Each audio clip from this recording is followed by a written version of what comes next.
Subscribe. Paush Purnima Shakambhari पौर्णिमा नावाने ओळखली जाते.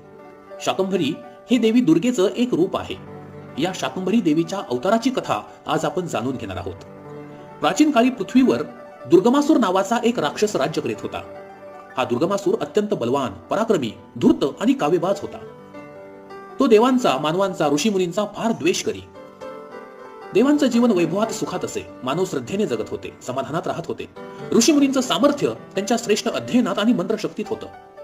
हे सगळं काही दुर्गमासूर अगदी बारकाईने पाहत असे आणि अत्यंतिक द्वेष बुद्धीने मुठी वळून वळून या सर्वांचा नाश कसा करता येईल याचा सातत्याने विचार करत असे.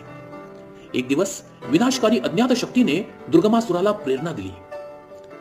शत्रूचं बळ कशात आहे ते ओळख.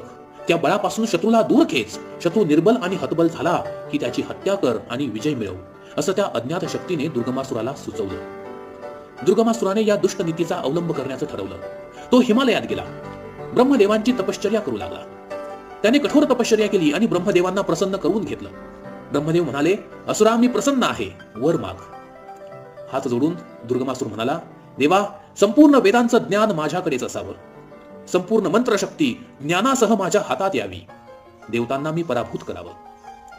ब्रह्मदेवांना राक्षसाचा धूर्तपणा समजला, तरीही ते हसून तथास्तु असं म्हटले. त्यांनी तथास्तु म्हटल्याबरोबर संपूर्ण सृष्टीमध्ये भयानक विनाशकारी शक्ती निर्माण झाली.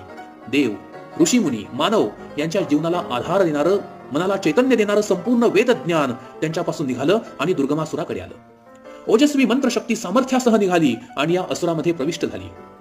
सृष्टीमधलं चैतन्य संपलं, शक्ती संपली, सामर्थ्य लोप पावलं. देव, ऋषीमुनी, मानव तेजोहीन झाले, प्रभावहीन झाले, शक्तीहीन झाले, हतबल झाले. या वरदानामुळे शक्ती संपन्न बनलेला दुर्गमासूर सर्वत्र हाहाकार करू लागला. त्याने सर्वांचा पराभव केला, सर्वांना हाकलून लावलं आणि संपूर्ण जगावर असत्याची, अन्यायाची सत्ता सुरू झाली. अत्याचारांना ऊत आला. दुर्गमासूर उन्मत्त, बेफाम बनला आणि त्याने मानवांच्या हत्याकांडाचं भयानक पर्व सुरू केलं. अखेर सर्व देव, ऋषी मुनी आणि मानव स्वतःला कसेबसे वाचवीत अरण्यामध्ये धावले आणि एका गहन अरण्यातील खोल गुहेत शिरले. तिथे ते लपून बसले. उंच उंच पर्वतांच्या मध्ये दडलेल्या गुहेकडे त्या असुराचं लक्ष गेलं नाही. बाहेरील जगात क्रूर राक्षसांचं थैमान चालू होतं. इकडे गुहेच्या आत जीवनाचं नवं पर्व उदयाला आलं. सामर्थ्यहीन, ज्ञानहीन, तेजोहीन झालेल्या सर्व देव, मानवांनी, ऋषींनी श्रद्धेची कास धरली. एक वेळ बाहुतील शक्ती नष्ट होते, एक वेळ बुद्धीचं सामर्थ्य नष्ट होतं, पण मनामध्ये खोलवर रुजलेली श्रद्धा कधीही नष्ट होत नाही. ही निमालेली श्रद्धा या अंधारी गुहेत जागी झाली. काळ्या अंधारात प्रकाशकिरण यावा तसं झालं. सर्व देव, मानव, ऋषीमुनी जगन्मातेला शरण गेले. आदिमाता महादेवीची उपासना चालू झाली.